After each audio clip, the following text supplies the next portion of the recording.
Nakaliang ka Office of President ka United Democratic Party uba met ba Lyngdoh ula Phah Kyrwoh Sngewlem halor ka jingklat ba kandid jang uwe ni kikertang nakaliang ka UDP kala deban penbanatikat manyakon election arjar arpulai nakasoyong constituency ha kanek election kaban salong ha ka arpunyo tarik urempang arjar arpulai uba met ba Lyngdoh kumu President jong ka SENG United Democratic Party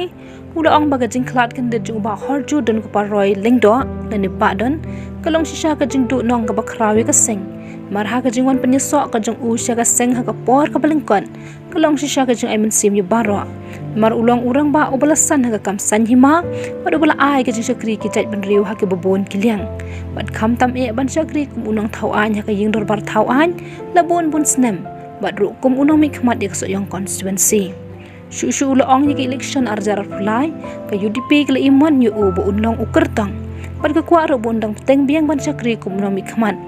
Hendai ka jing simno ka jong ublay yu uba don ha ka arpau tari ku rimpang arjar arpulai kalong ka ay ka bayum la ban bu jing kili mar ka day ka mon ka jong ublay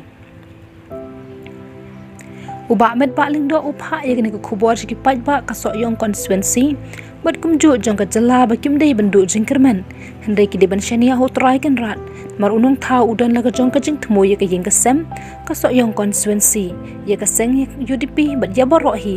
kerpang e kubor jing Sngewlem sya ka yeng ka sembaro ki paj ba ka soyong constituency bat ka jela hakum kani ka por bangabu ha ka jing duai bu ublay in pentengan ni baro bat to ka met ka badang sa jong uba don kan let ka jing suk